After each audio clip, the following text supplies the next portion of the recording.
Bienvenue mesdames, messieurs, dites-moi tout. Aujourd'hui, vous le savez, ce magazine qui vous permet justement d'apprendre beaucoup de choses à travers les invités que nous recevons.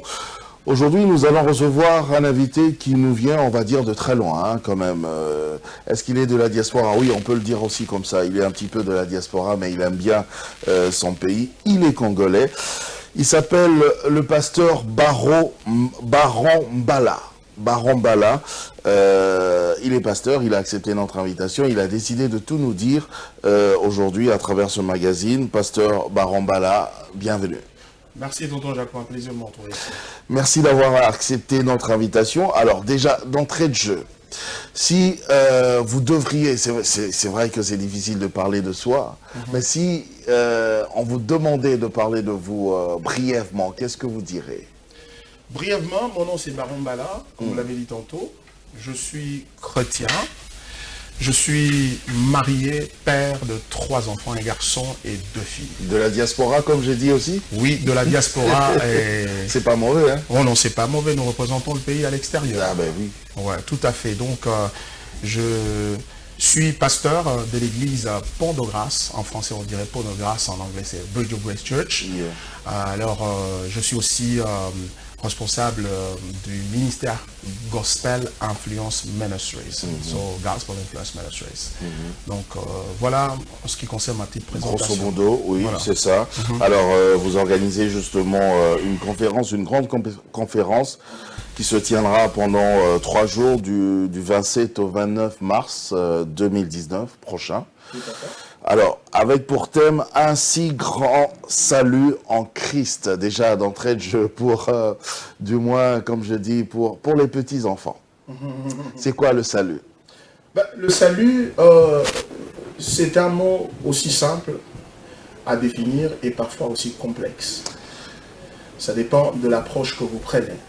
Le salut, c'est une intervention divine par laquelle il nous sort de la condamnation divine qui pèse sur nous à la suite de notre péché contre Dieu. Nous parlons ici du péché qui a commencé avec nos premiers parents. Il s'agit d'Adam et Ève. Au jardin d'Éden. Lorsqu'ils se sont rebellés contre leur Créateur, notre Père. Et alors, cette intervention divine nous délivre de cette condamnation qui pèse sur nous et dont l'implication directe et la destinée en enfer de l'homme. Et ça ne s'arrête pas seulement à cette intervention qui nous sort de cette condamnation, qui ôte en fait la condamnation de dessus nos têtes, mais aussi qui nous invite par la suite à rejoindre la famille la plus glorieuse qui soit de l'univers. Il s'agit de la Sainte Trinité, le Père, le Fils et le Saint-Esprit. Et par Christ, nous devenons membres de cette communauté glorieuse. Et ainsi, on dit, nous sommes sauvés. Quelqu'un a dit, ça c'est juste une parenthèse, quelqu'un a dit, mais la Trinité, c'est pas biblique. Nulle part dans la Bible, on a parlé de la Trinité. Justement, c'est ça le problème que nous avons. C'est juste une parenthèse qu'on va refermer rapidement. Non, la Trinité biblique est tout à fait là. Ça commence déjà dès le commencement où Dieu, en créant l'homme, a dit « Faisons l'homme à notre image et à notre ressemblance ». Faisons. C'était pas le nous de majesté? C'était pas le nous de majesté, c'était le nous pluriel. Pluriel. Le Père, le Fils et le Saint-Esprit. Okay. Donc là, nous voyons déjà une indication d'un Dieu pluriel, un Dieu communauté, mais seulement, cependant, un seul Dieu, pas 3 dieux, un seul. Et Dieu a le droit d'être ce qu'il est. On n'a pas besoin de le juger sur son identité, parce que c'est ce qu'il dit qu'il est. Et clairement, dans le Nouveau Testament, si je dois courir pour arriver dans le Nouveau Testament, là, nous voyons, lors du baptême de Jésus-Christ, clairement, le Père qui parle du haut des cieux, et le Fils de Dieu qui est dans les eaux du baptême, en train de baptiser, et le Saint-Esprit qui vient sous une forme de colombe. Donc la réalité est là. Il est vrai que le mot Trinité n'est pas là dans la Bible. Dans la Bible. Dans la Bible. Ce n'est pas tous les mots que nous utilisons dans la doctrine, dans la foi chrétienne, qui apparaissent explicitement dans la Bible. C'est le concept Trinité qui est clairement défini, clairement expliqué dans la Bible. Et ça vous saute aux yeux. Quand vous ouvrez la Bible, vous commencez à lire. Et l'apôtre Paul en fait sa formule de conclusion de son livre, de Corinthiens, lorsqu'il dit que l'amour du Père et la grâce de notre Seigneur Jésus-Christ et la communion du Saint-Esprit soient avec vous. Donc là, vous voyez encore une mention de la Trinité. En tout cas, parenthèse refermée, parce qu'aujourd'hui, on ne va pas parler de la Trinité, mais avant même d'entrer vraiment en profondeur dans ce thème, j'aimerais savoir l'idée, au fait, à la base, qui vous a poussé à organiser cette conférence. Il y a deux idées ou deux raisons fondamentales, pourrais-je dire, qui ont motivé la tenue de cette conférence. D'abord, je dois mentionner que celle-ci, c'est la deuxième édition de la conférence que nous appelons conférence de la Reformation. La première a eu lieu... La première qu'on a ratée. Voilà. Vous pouvez vous rattraper maintenant. Oui. Donc, cette première a eu lieu au mois de mars de l'année dernière. Et en fait, nous étions, comme qui dirait, en train de saisir la balle au bond par l'occasion de la célébration du 500e anniversaire de la Reformation protestante qui a eu lieu en 1517. Et initié par un homme... 500 ans déjà. 500 ans déjà. Par un homme qu'on appelle Martin Luther. Qui n'est pas à confondre avec Martin Luther King. L'Américain, qui est lui un personnage du XXe siècle. Okay. Là, nous parlons de l'Allemand, un moine catholique qui, à l'époque, s'insurgeait contre la pratique des indulgences, l'abus de la pratique des indulgences. Rien à voir avec I had a dream. Non, non, non. Rien du tout. Oui. Alors ce Martin-là, ce moine catholique a affiché le 31 octobre 1517 sur le portail de la cathédrale de château de Wittenberg en Allemagne 95 thèses, c'est-à-dire 95 affirmations par lesquelles il a invité l'Église, et particulièrement sa communauté académique. Il était un professeur de théologie à l'université de Wittenberg. Alors il a invité à discuter sur le salut et les indulgences. Et lorsque cela a eu lieu, le débat a eu lieu, c'est cet événement-là, en fait, déjà l'acte de placer ces 95 sur le portail et qui a conduit donc à ce débat houleux autour de la question des indulgences et finalement sur la doctrine de la justification par la foi, eh bien, Martin Luther va déclencher ce qu'on appelle la réformation protestante qui va conduire à la scission de l'Église. Il y aura donc l'Église catholique et protestante. Donc l'Église catholique protestante a vu le jour par cet acte-là. D'accord. Alors, on va d'abord arranger votre micro un petit peu. En même temps, moi, je vous rappelle, mesdames, messieurs, que nous avons ce numéro de téléphone qui se trouve au bas de vos petits écrans. Hein, donc, vous pouvez nous envoyer vos questions, vos suggestions via SMS à ce numéro de téléphone. Je vous rappelle que nous recevons aujourd'hui dans Dites-moi tout le pasteur Baron Mbala avec qui nous parlons justement de cette conférence qui a pour thème « Ainsi grand salut en Christ ». Voilà, donc c'était l'idée, vous parliez qui est venu justement de ces 500 ans. Oui. D'anniversaire de la réforme protestante. Oui. Alors, donc, je disais donc que nous saisissions la balle au bond par la célébration de cet événement-là important dans le christianisme, dans l'Église du Christ à travers le monde. Et ensuite, la deuxième raison qui nous a conduit à tenir cette conférence, c'est en fait le fait aussi, en fait, une sorte de évaluation que nous nous sommes faites en se disant 500 ans après, nous qui nous appelons protestants, parce qu'on doit le dire en passant, qu'il s'agisse des baptistes, des méthodistes, luthériens, pentecôtistes, et même nous qui nous appelons... Même les adventistes. Même les adventistes, et même les églises de réveil aujourd'hui. Donc nous venons tous, historiquement parlant, de cet événement-là. De ce gros ventre. De ce gros ventre-là, de Martin Luther, avec sa fameuse reformation. Oui. Alors la question, 500 ans après, où en sommes-nous avec la question du salut qui avait conduit Martin Luther à protester contre la pratique des indulgences. Tout ça, ce sont ces réflexions qui vous ont poussé justement à... Voilà. Mais la première édition, c'était pas ça par rapport à la conférence. La première édition avait pour sujet la reformation protestante hier et aujourd'hui. Donc il y avait deux volets là. Donc nous jetions un regard curieux sur l'histoire pour comprendre c'est quoi cette reformation, pourquoi elle a eu lieu et où et quels étaient les acteurs principaux, les réformateurs comme on les dit. Donc Martin Luther, Zwingli, Jean Calvin et tous ces gens-là.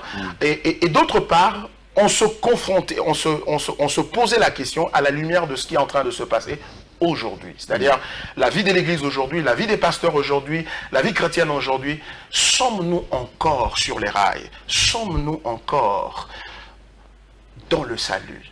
Je vous prends au mot, qu'est-ce que vous avez constaté?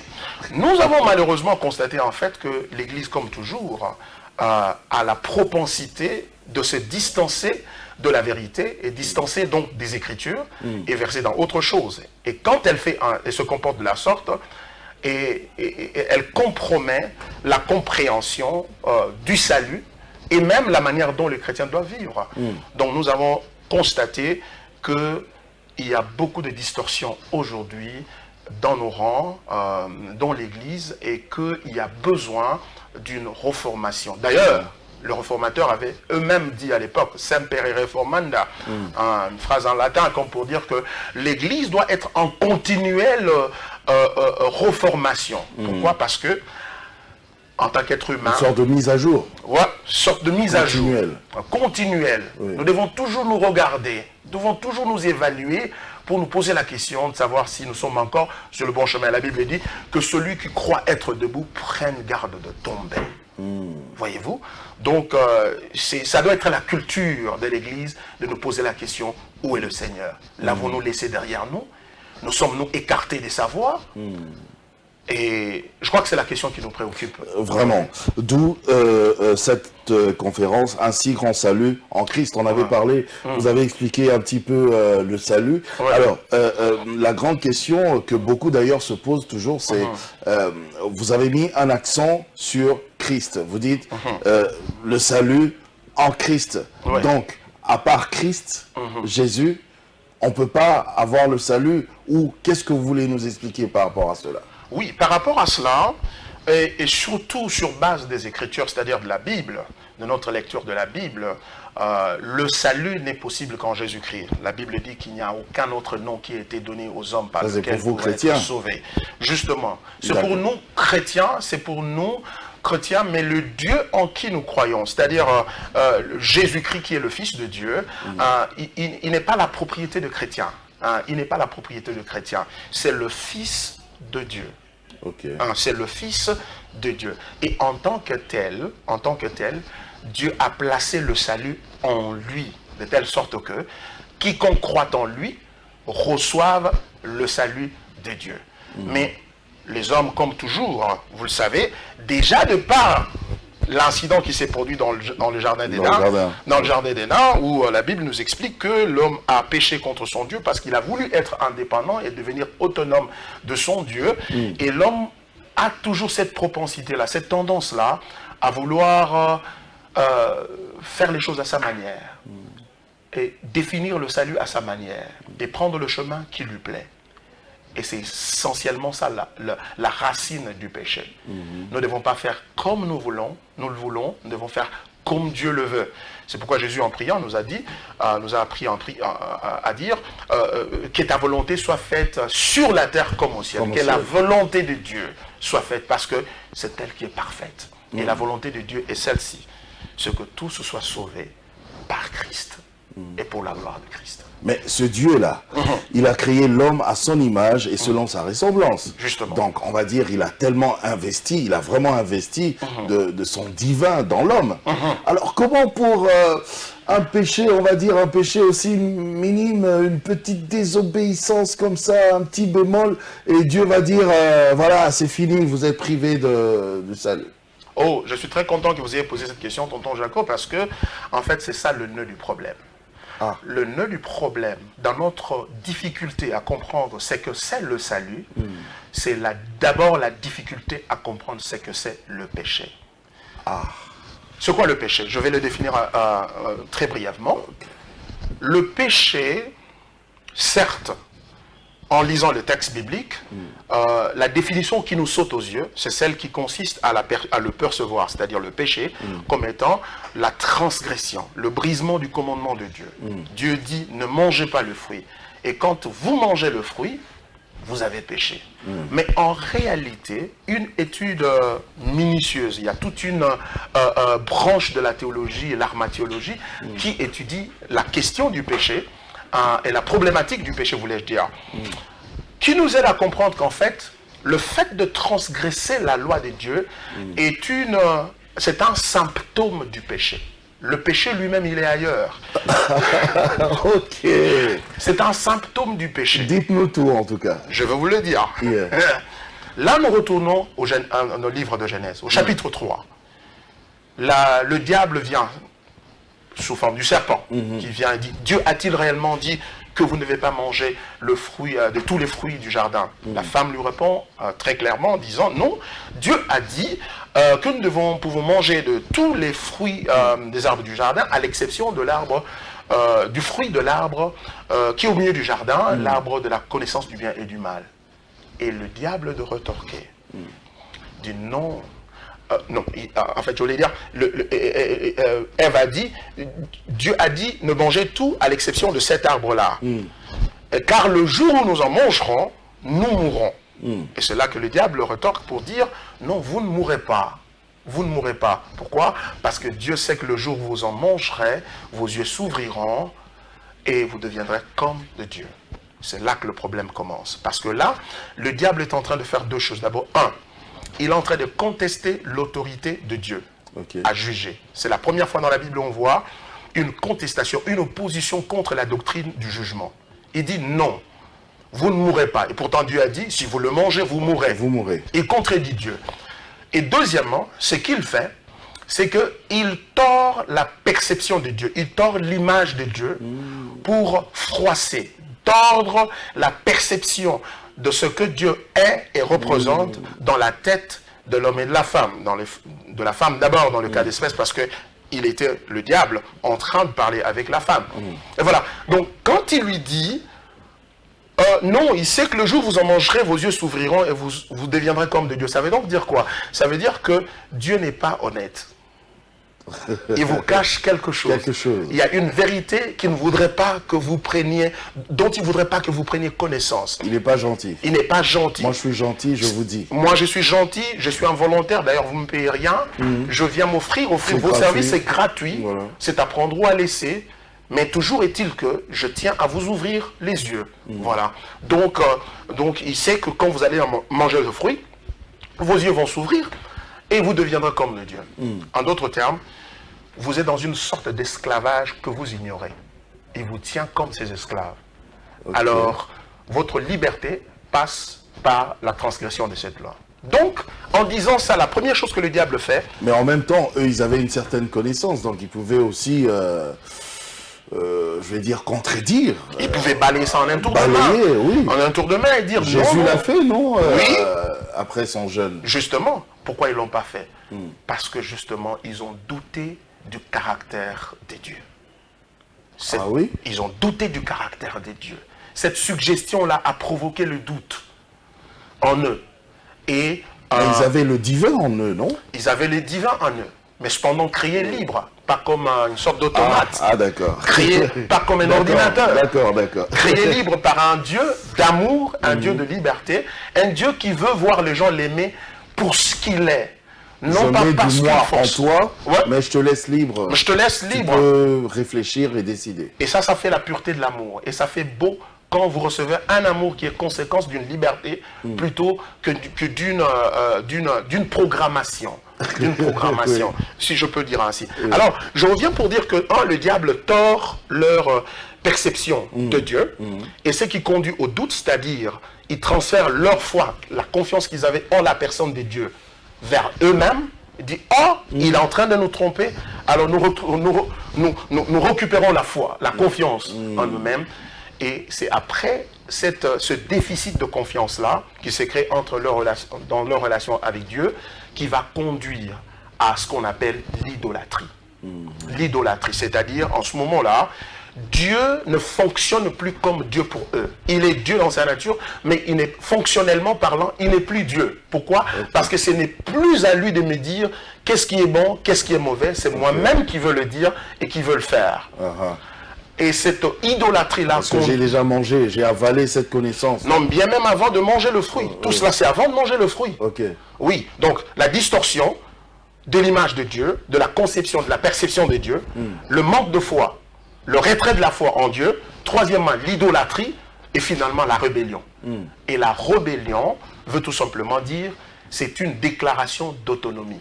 Il devient autonome. Le mot autonome, c'est un mot composé. Il y a dedans auto et puis nomos. Auto qui veut dire soi-même, automatique. Hein, et nomos, en grec, qui veut dire la loi. C'est-à-dire qu'ils deviennent la loi pour eux-mêmes. Ils deviennent des législateurs. Ils doivent maintenant légiférer. À partir d'aujourd'hui, il n'y a plus de fruits que nous ne devons plus manger ou ne devons plus toucher, ainsi de suite. Mais c'est à nous de décider qu'est-ce que nous allons manger, boire. Alors, maintenant, Ève prend le fruit et mange. Donc, voyez-vous, avant l'acte de désobéissance, il y a eu distorsion de l'image de Dieu, transfert de foi de l'homme. Un processus de l'idolâtrie. Ils deviennent Dieu pour eux-mêmes et ensuite, ils se rebellent contre Dieu. Et la consommation du fruit n'était qu'une officialisation d'un changement de loi, d'un changement d'autorité, d'un changement de pouvoir.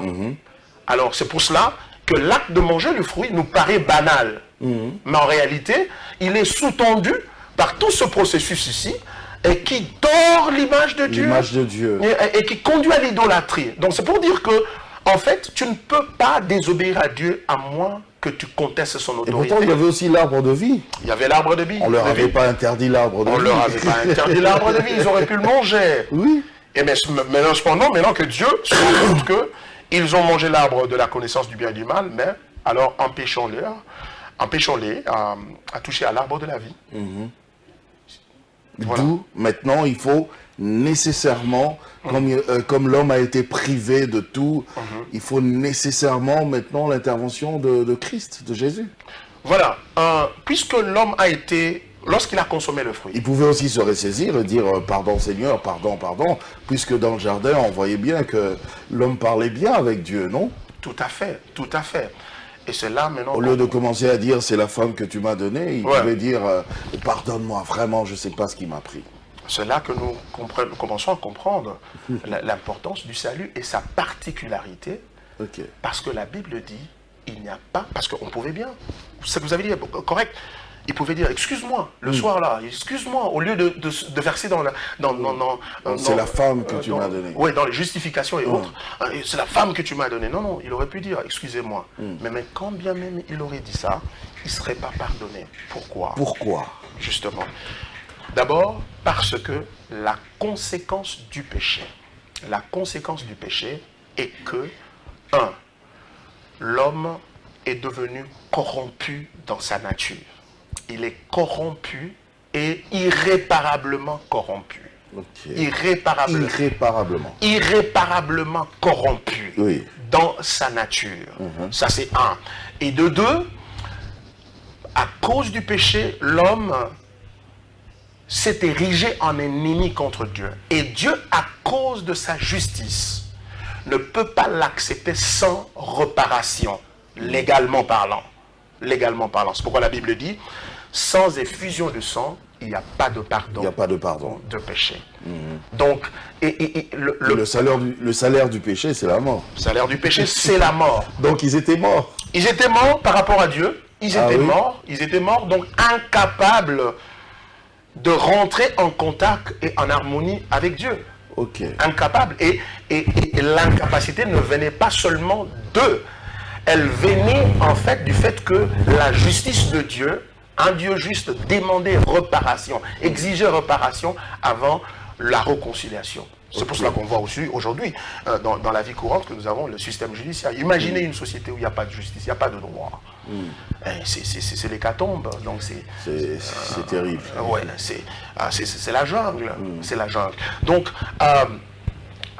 c'est la conséquence du péché qui a fait que l'homme soit corrompu, et de 2, il soit irréparablement souillé ou corrompu, parce que maintenant, dans sa nature, il n'est plus capable de retourner vers Dieu et de chercher Dieu. Quand on dit qu'il est irréparablement corrompu, il y a certains qui disent qu'il est totalement dépravé. Totalement dépravé, si bien que il ne cherche Dieu que lorsque il veut l'utiliser. Il a une approche utilitaire à Dieu. Ça veut dire que Dieu devient important que dans la mesure où il est utile à lui pour quelque chose. Un peu comme une machine à sous, par exemple. Voilà, par exemple, une machine à sous. Quand il a besoin de sous, c'est alors qu'il cherche cette machine-là. Quand il a besoin d'aide, il a besoin d'assistance. En fait, l'homme ne rejette pas Dieu comme membre de sa communauté. L'homme rejette Dieu comme Dieu. Comme quelqu'un qui règne sur lui, qui lui dit ce qu'il doit faire. Et par-dessus tout, il le rejette comme la finalité de sa vie. L'homme est capable de choisir Dieu dans la mesure où Dieu est un moyen pour atteindre un plaisir, une jouissance, une satisfaction qu'il éprouverait, dont il aurait besoin. Mais pas comme une finalité. Et c'est ça le problème que nous avons aujourd'hui dans ce qu'on appelle la religion. La religion, c'est quoi? C'est cette approche à la spiritualité qui consiste à fournir des efforts pour rencontrer l'assentiment de Dieu, plaire à Dieu. Mais dans quel but? Mais dans le but de se satisfaire soi-même. De se satisfaire soi-même. Recevoir ce que lui est capable de donner. Recevoir ce que lui est capable de donner. Donc, et ça, c'est aussi dangereux que l'idolâtrie. C'est une forme en fait d'idolâtrie, que de vouloir instrumentaliser Dieu pour quelque chose. C'est pour cela, même certains chrétiens ont des difficultés à comprendre la vie chrétienne. Pourquoi? Parce que pour eux, Jésus n'a qu'un moyen vers le salut. Et le salut compris ici comme un lieu de confort personnel. Vous avez un exemple typique, assez probant dans la Bible, c'est l'exemple de ce jeune homme riche qui s'est approché de Jésus. Il dit, Seigneur, Maître, je sais que tu es grand, mais que dois-je faire pour entrer dans le royaume, monsieur, pour hériter la vie éternelle? Le Seigneur lui dit, va obéir à la loi. Il lui cite la deuxième partie du décalogue, c'est-à-dire des 10 commandements. Eh bien, qu'est-ce qui se passe? Le Seigneur, il dit au Seigneur, tu sais quoi, mais ça, je fais toujours depuis mon jeune âge, j'ai toujours fait ça. Ça veut dire que ça va, donc je suis bien, je vais entrer au ciel. Jésus de lui rétorquer, tu aurais une seule chose, va vendre tout ce que tu as, donne-en le produit de la vente, aux nécessiteux, et après, suis-moi. Et là, il se bloque, il dit non, il est devenu très triste, il se détourne de Christ et il s'en va. Mais la question, c'est celle-ci. Comment quelqu'un qui obéit les commandements de Dieu est capable de se détourner de Jésus? La réponse est celle-ci. Parce que ce qu'il demandait à Jésus n'était pas le salut. Ce qu'il demandait à Jésus, c'était son confort personnel. Il avait déjà gagné la terre. Maintenant, il voulait juste s'assurer que quand il mourra, il sera aussi à un endroit confortable. Voilà. Il voulait le ciel, il voulait un salut géographique, un endroit. Alors que le salut de Jésus n'est pas un salut géographique. C'est un salut relationnel. C'est-à-dire qu'il ne vient pas seulement pour nous délivrer du manque de confort que le péché a créé. La pauvreté, la misère, la souffrance et finalement l'enfer. Mais aussi et surtout, le Christ vient nous amener à Dieu. C'est pourquoi nous disons que le salut a deux dimensions. Il y a ce qu'on appelle le sauvetage et la participation. Le sauvetage, c'est quoi? C'est le transfert du manque de confort que le péché, créé par les conséquences du péché, la mort notamment, la pauvreté, les maladies, les possessions démoniaques, les forces du malin, et finalement l'enfer. Jésus vous transporte du royaume de lumière vers le royaume, du royaume des ténèbres, voulais-je dire, vers le royaume de lumière. Ça, c'est la première phase, c'est ce qu'il fait. Il vous rend un confort. Mais cependant, ce n'est pas cela qui constitue l'objectif du salut. Mais d'abord, je voulais ouvrir une parenthèse. Dieu, qui est un si grand Dieu, qui a même créé l'homme, qui a créé l'univers entier. Oui. Alors, c'est l'homme qui pêche. Il désobéit. Alors, lui, il tient à sauver l'homme parce qu'il se dit, j'ai quand même investi dans cette créature, je ne vais pas la laisser comme ça. Ok, on est d'accord. N'avait-il pas un autre moyen pour sauver cet homme que le moyen de son fils, envoyer son fils, qui est aussi divin, aussi saint, venir sauver un homme aussi sale, aussi désobéissant? C'est à cause. Dieu n'avait pas un autre moyen. Pour Ah, Dieu- mais les anges étaient là aussi. Hein. Ouais. Dieu n'avait pas un On autre pouvait moyen. envoyer un ange. Un Je ange, réfléchis juste comme ça. oui, un ange n'aurait pas pu faire ça. Un ange n'aurait pas pu faire ça. Pourquoi? Parce que à cause du caractère particulier et unique de ce salut-là. Parce que le salut, comme je le disais tantôt, ne veut pas simplement dire sauvetage. Ok. Vous enlevez de l'enfer pour vous amener au ciel. Non. C'est pas seulement géographique, d'un lieu vers un autre. C'est un salut relationnel. C'est un salut qui consiste à vous amener, à vous adopter dans la famille des dieux par Christ pour que vous deveniez membre de la Trinité divine, de cette famille unique Donc de c'est Dieu. le côté réparation. Oui, C'est ça. non, c'est pas seulement le côté réparation, mais c'est la destinée finale. Ok. La destinée finale du salut. Le salut tel que conçu par Dieu, c'est pour cela que ça pose de problème à plusieurs chrétiens de le comprendre. Et finalement, ce dont nous parlons n'est pas le salut. Le salut que Dieu nous offre en Jésus-Christ, c'est un salut qui consiste à nous amener dans sa nature, à participer à sa nature. C'est pourquoi la Bible Ok. parle de l'adoption. Nous sommes adoptés dans sa famille. Ça veut dire quoi? Tout a commencé par la Trinité. Dieu, tout a commencé par Dieu. Il était seul, Père, Fils, Saint-Esprit. Dans un passé, dans une éternité du passé, lointaine, dont nous ne pouvons pas mesurer la distance. Alors, et Dieu a engendré son Fils. Quand on ne le sait pas, mais il l'a fait parce qu'il appelle son Fils. Et de cette communion-là jaillit une troisième personne qu'on appelle le Saint-Esprit. Comment? On ne peut pas l'expliquer parce que ce sont des choses qui dépassent notre entendement et nous ne pouvons le recevoir que par la foi. Alors, il était seul, Père, Fils, Saint-Esprit. Rien n'était créé. Alors un jour, je ne sais pas quel jour, dans l'éternité, il décide de commencer l'activité de la création. C'est-à-dire faire exister les anges, les êtres spirituels, que tout ce qui existe, et que La végétation. ainsi de suite, finalement, l'univers et la terre, et enfin l'être humain sur la terre. Vous voyez, et tout cela constitue l'œuvre donc de sa création.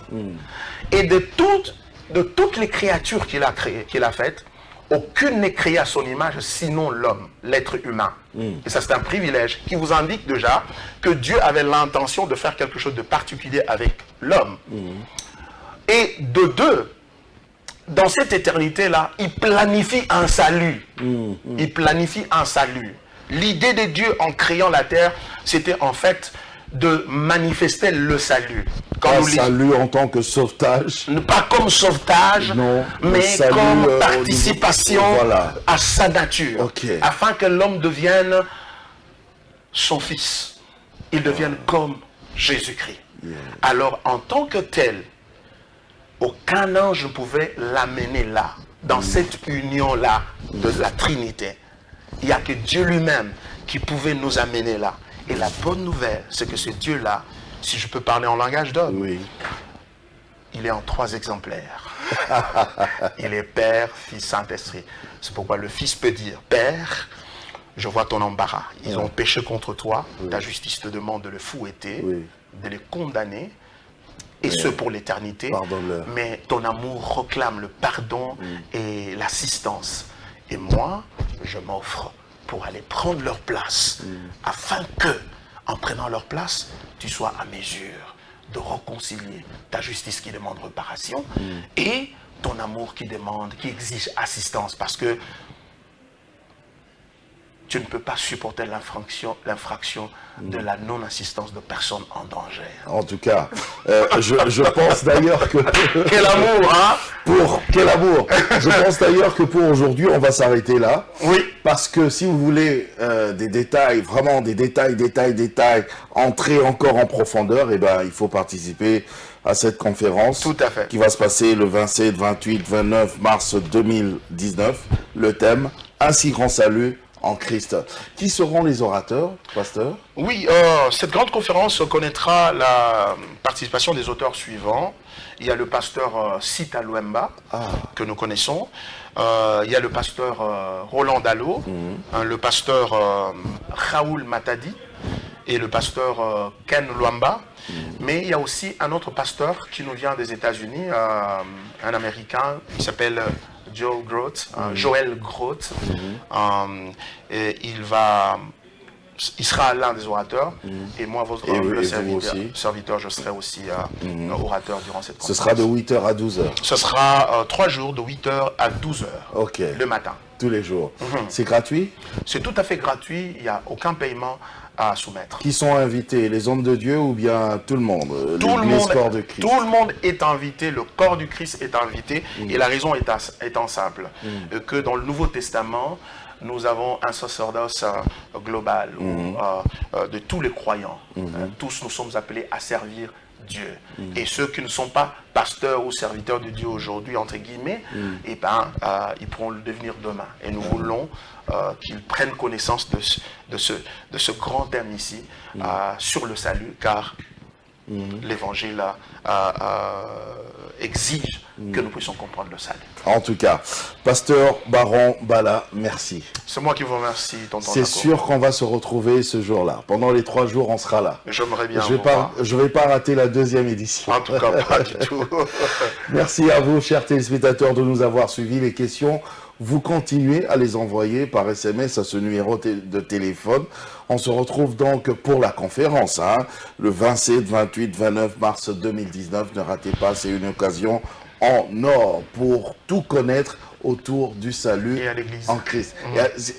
Ce sera où déjà d'ailleurs? Ça sera à l'église Fila, cité d'Exaucement, là où notre bien-aimé pasteur Atoms, que j'ai salué en passant, est pasteur. Merci.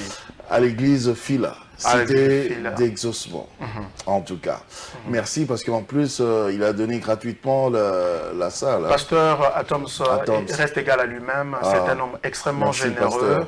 Et toute l'église avec lui, je voulais leur dire merci, c'est gratuit, sans payer un seul rond. Oui, en tout cas, merci pasteur, merci pasteur Atoms, on est très contents.